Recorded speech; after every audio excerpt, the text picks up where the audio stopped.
We're going to move on. We have a great guest. I'm excited to welcome Dr. Paivi Abernethy, who is the Senior Scientist of Climate Change and Planetary Health at Island Health.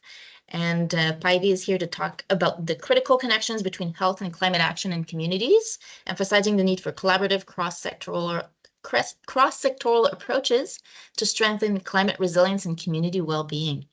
Thank you so much, Dr. Abernethy, for being with us, and you have the floor. You're muted. Oh. Here I am talking to myself. Hi, thanks for having me here. And so I just wanted to say I'm calling in from Nanaimo territory. I'm right next door to Jessica and a little further away probably from Paul. But here in Cedar by the Sea in Nanaimo. And I am very grateful. I'm not sure if I live up to entirely of giving any kind of a huge presentation, because I basically wanted to refresh the conversations, because I got hired 2 years ago at Island Health to develop this new approach to community-directed, holistic and systems approach to addressing climate adaptation and emergency preparedness. And so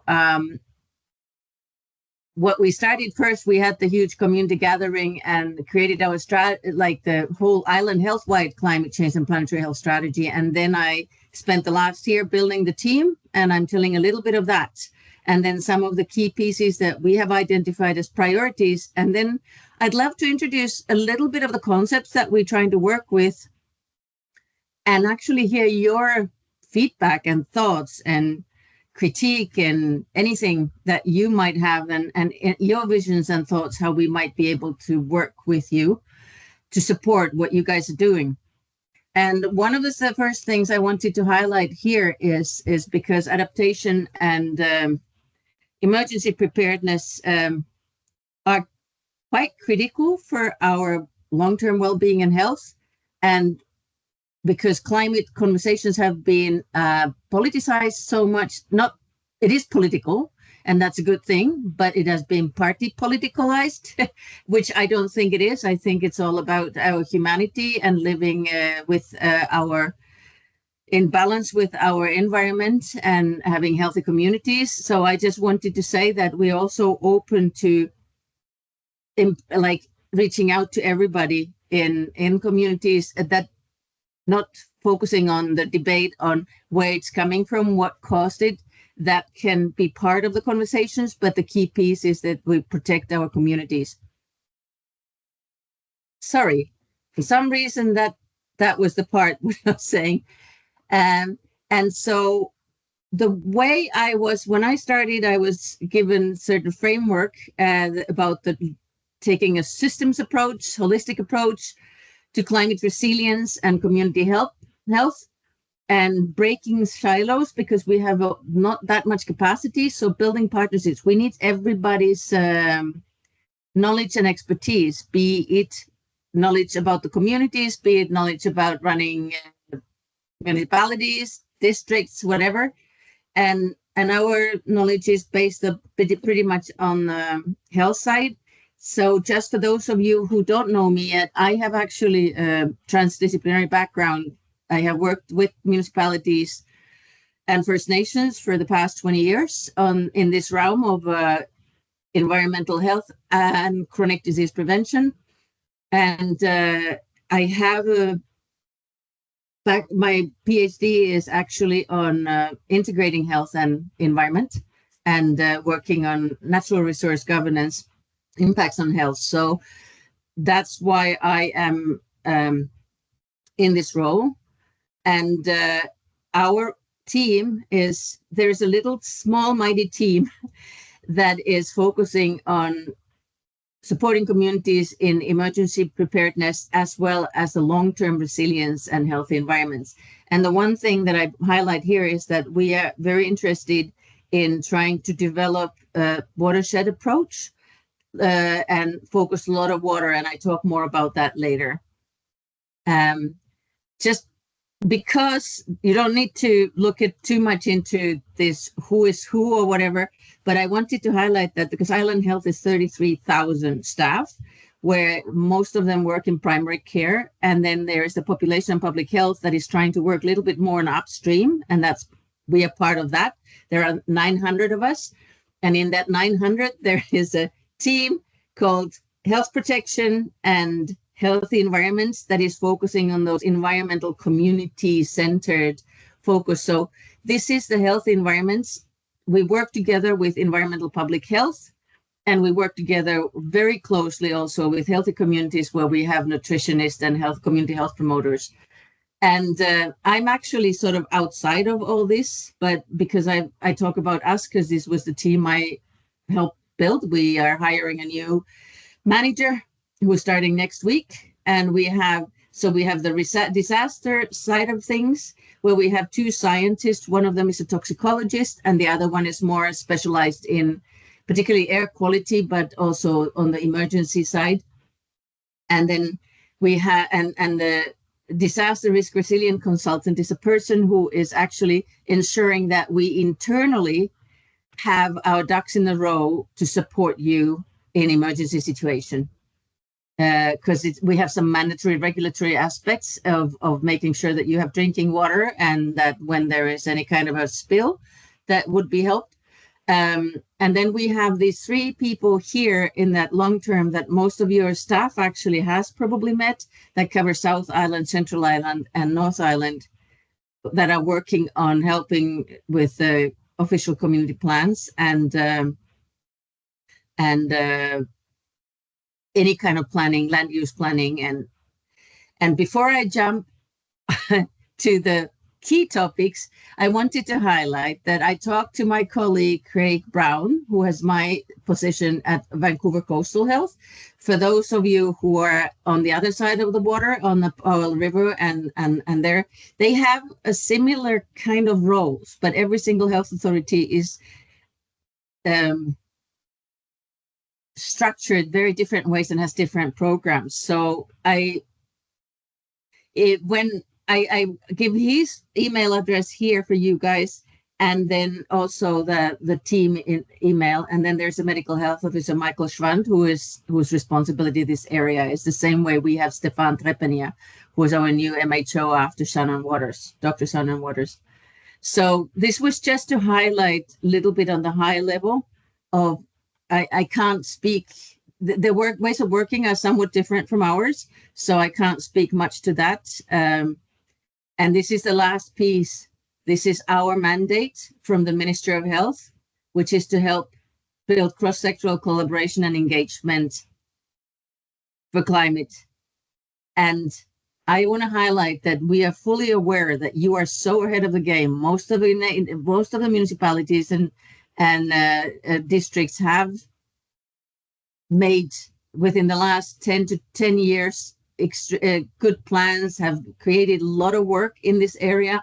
And so the idea here is that this is just numbers you don't need to look at. I just wanted to highlight that just one call in 2023. So we recognize what you're doing and want to figure out ways in how we best support with what we can do the work that you already are doing. And this was just those of you who were able to, we co-hosted with Nanaimo Nation, a climate change and health gathering focusing on water and health and climate impacts a year ago. And there is a letter coming soon, an anniversary on that. And we got a little busy trying to train our team into being on board on this. And this was hosted in Nanaimo, and City of Nanaimo was part of our advisory committee. Bill Sims was helping to plan this event. And we had, by the way, advisory committee, and not just Bill Sims, sorry, every single region had representatives. So we had people from the south, people from the north, both indigenous and non-indigenous, because we wanted to cover the whole island. And again, I have a lot of text in here, and I don't want people to feel that they need to read it, but it's a question of what is the holistic systems approach for us. and how is that related to health? And so the key piece here is, and this is just water, and I talk a little bit later on why the water matters so much to us, but we are actually mandated by the Drinking Water and Public Health Act to make sure that we play our role in water, but it's water shortages are hygiene issues. We have had issues with seafood safety because of climate change, the higher waters and the toxic blooms, contaminants are released. We have a lot of legacy contaminants, particularly on Vancouver Island, that are being released when the water temperatures get higher. We have flooding and stormwater issues as well.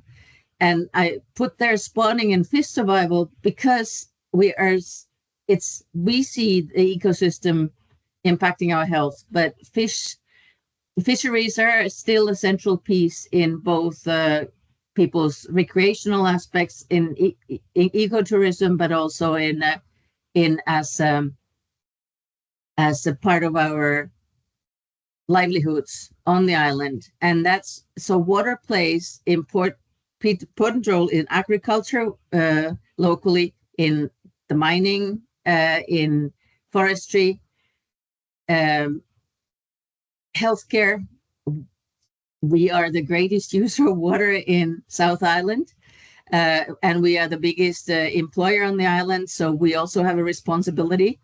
The population growth we have is quite strong. Predictions that we made this year, looking at the growth in the recent years, indicates that within the next 20 years, we have a 25% growth in the population, which is going to have a significant impact on our water resources and the way we are planning our communities. So we are looking at climate change impacts and water and health and other impacts as well of the climate change as something we can't separate one from the other. Is that we need to really learn to change our ways of looking at it and help you to also give you the language and provide the language how to see the health in your work, where you've seen it's meaningful, because most of the things that you plan in your decision making are impacting health one way or the other. And here was I wanted to show just quickly why we prioritize it. This is slides of demonstrating how our drought has been getting a little worse here, and it is a problem for us because we on the island, it's the surface waters and the aquifers that are impacted by this, despite the fact that we feel that we have a lot of water. We may run into some trouble. The OG23 refers to that actually for the fact that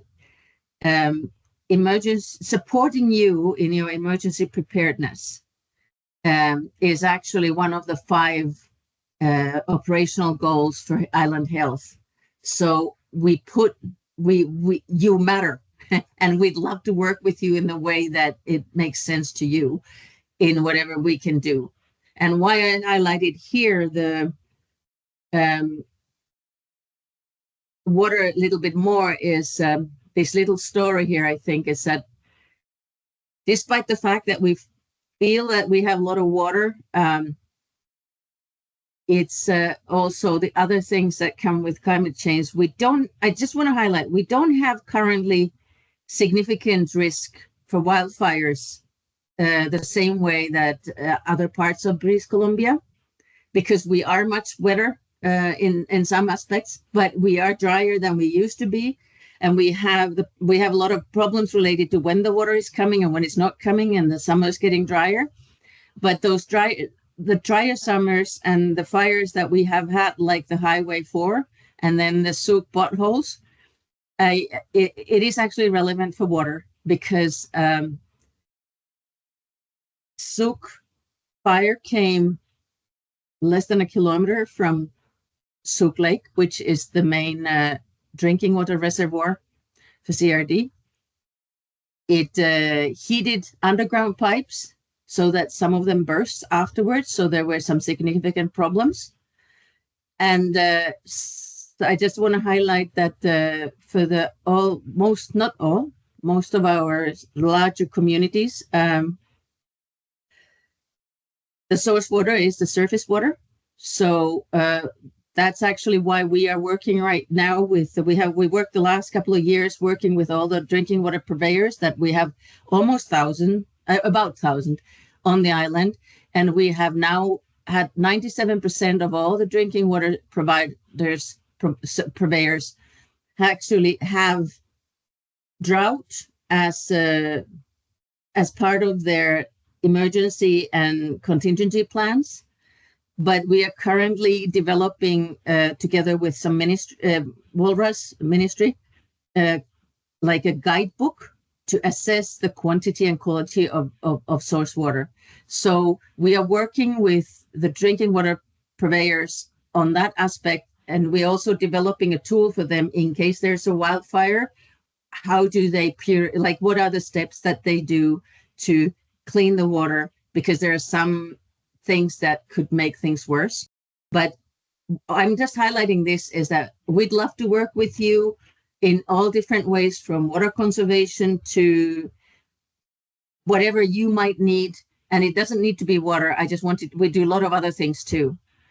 And this is now anybody any questions before I jump on and start talking about my humble request for you? Thanks, Paivi. Does anyone who want to put your hand up if you have a question for Dr. Abernethy? I don't see any hands. Oh, Allison.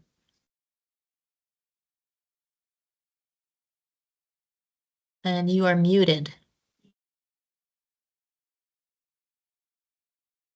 Nope.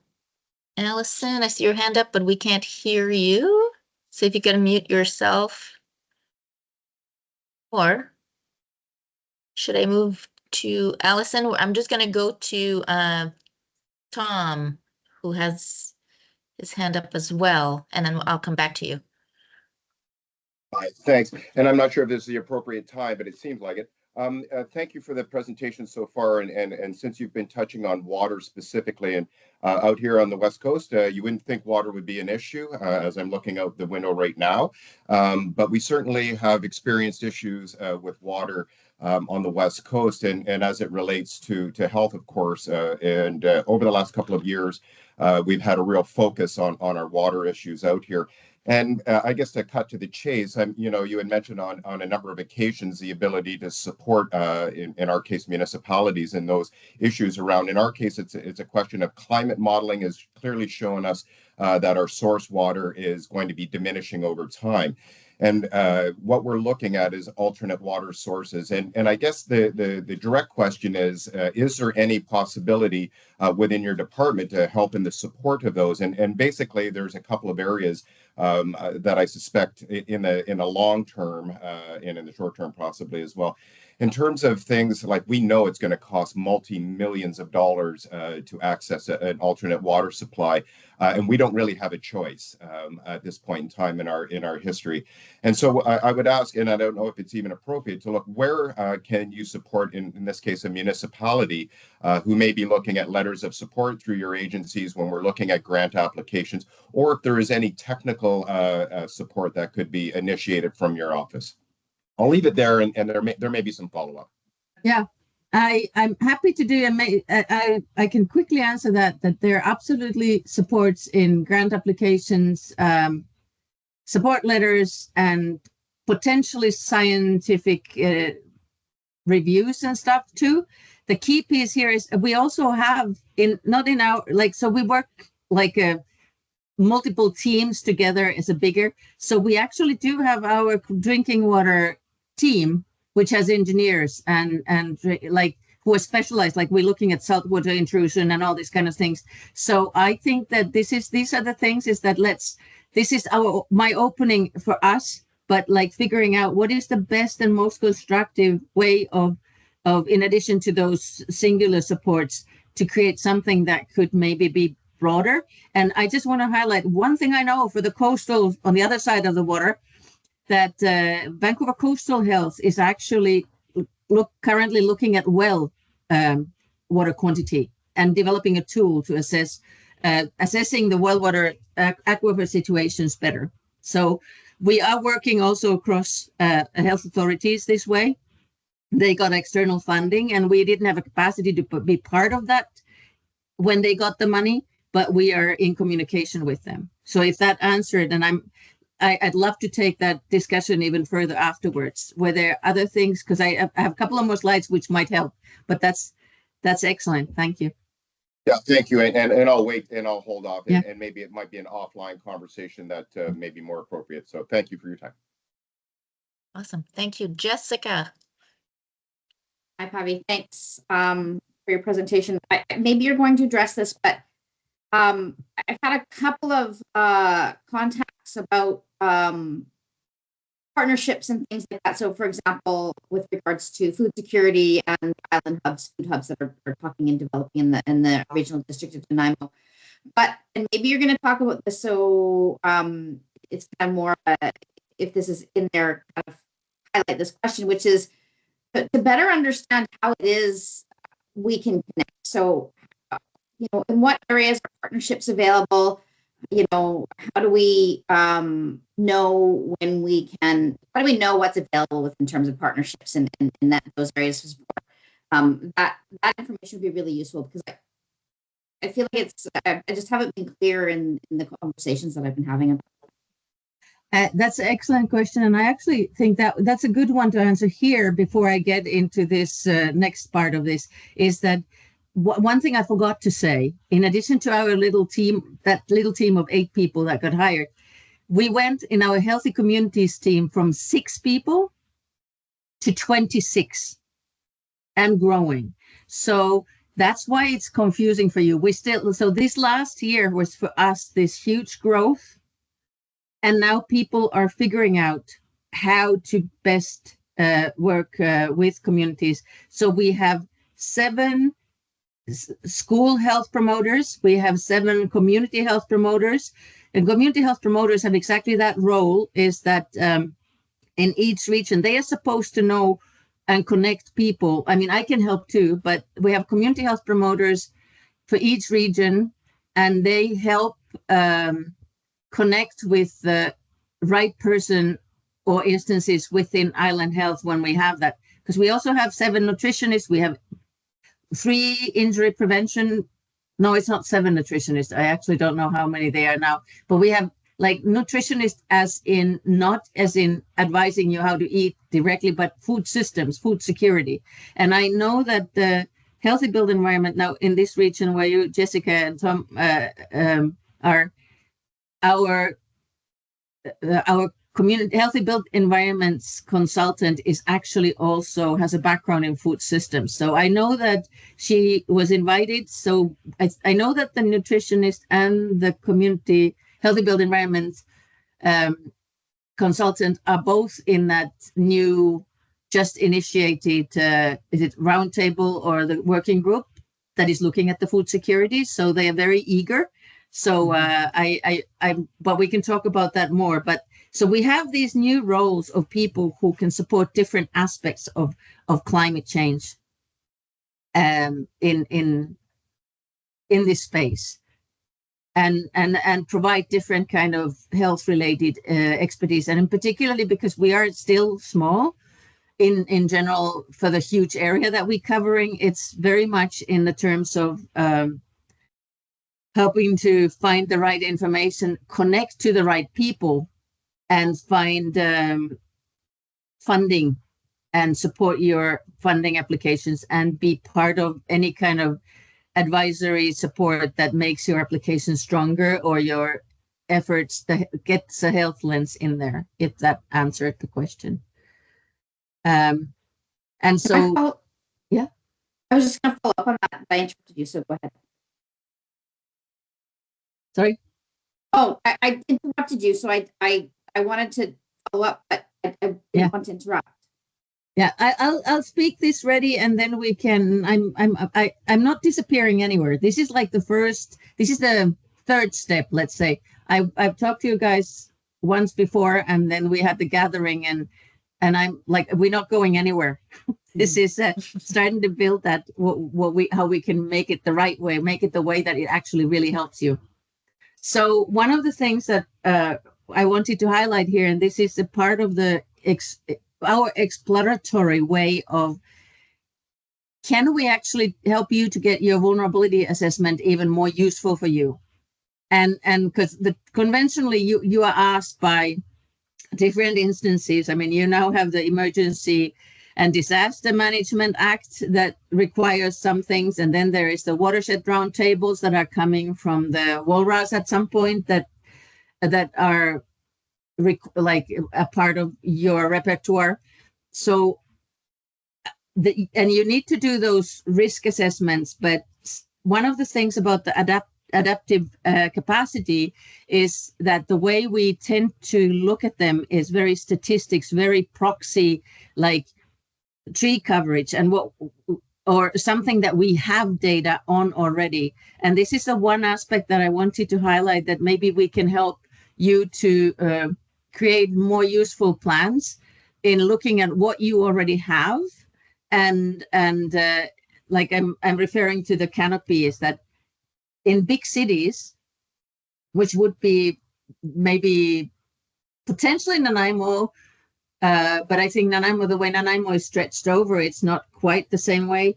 But in Victoria, is that when we have a huge, like the tree coverage actually is reflecting adaptive capacity. But the point is that we are so green here that even though trees provide the coverage and shade, it, looking at from the aerial picture, doesn't really give the right data to assess how good our adaptive capacity is. And I highlight Nanaimo because one of the things that our assessment, and I think Nanaimo region knows, is that we are the most vulnerable what comes to heat, because our nighttime temperatures simply don't go down. Port Alberni is another place where we get a lot of heat, but there is the aspect that because it's on the west coast, there is the cooling night temperatures that make it a little healthier. Then there are other aspects, of course, in terms of that if people who live in rental housing in poorer neighborhoods may not dare to keep their windows open, but that's beside, like we can talk about that later. But the key piece here was that the high night temperatures are, for instance, an example that create the exposure that makes people more vulnerable. I wanted to say the old age and multiple chronic conditions, you know all that. But one of the things that we can help in when you're looking at this is that this is something that is coming up in our calculations now. We're going to have, within the next 20 years, quite some more 85 people over 85, and quite a significant growth, and also in 65 to 84 age groups. And it's that kind of plans that I assume that you need to think about, also considering that high population growth.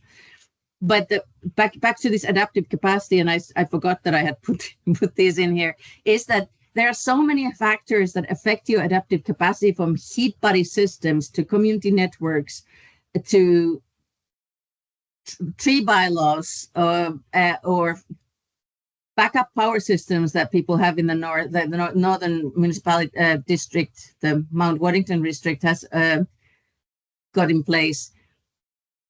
All these community engaging evacuation plans. There are so many different things that it's almost impossible to sort of assess how great your adaptive capacity is. But we would be more than happy to help you identify what are your strengths and where the weaknesses are in figuring out adaptive capacity. And this is just an example of, would that be useful to actually start working together in figuring out more of a strengths-based approach that helps you to map and figure out and create that shared understanding in the community on what is there and what do we know what actually helps in adapting beyond the biophysical, because this place, there are a lot of studies that show that social infrastructure, the social cohesion aspects that can be improved, can actually help address in emergency situations. And so that was just some ideas here. The other thing that we have, this is just an example of various kinds of tools that we can, or guidance that we can help to develop. And this is just a random, like that's an example that I just pulled together 10 different areas in climate change and planetary health, that different bylaws that already exist, and how those bylaws actually help improve health outcomes. And these are all on Vancouver Island, by the way. So this is a kudos to you guys. So these are the ideas that I just wanted to throw there. And then the last part, which was already discussed, is that are there, I know Caroline and I have talked about, are there a need or interest in developing more in-person gatherings to start to bring not just municipalities, but maybe some industries and other stakeholders, First Nations to the table? Maybe it's just First Nations leaders and yourself, or something else that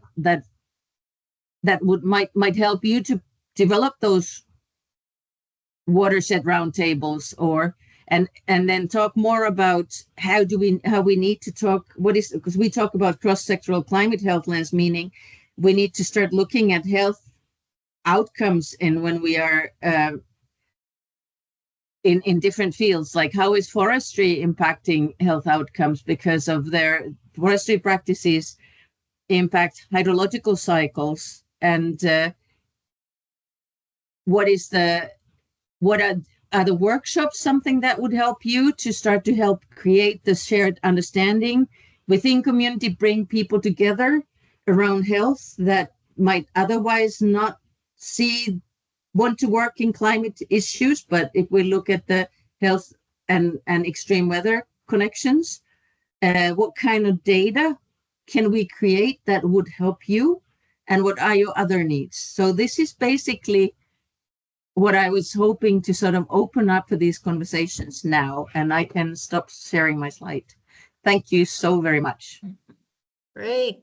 Thank you so much. That's excellent. And that's kind of that's such a good example of the spirit of this group, which is to bring people together, bring the right people in the same room, connect us with each other, with amazing people like Dr. Abernethy here, to see how we can speed up, how we can like not reinvent the wheel, but rather like grease the wheel so we can get to climate adaptation and climate mitigation, speed up climate action. So amazing. Thank you so much.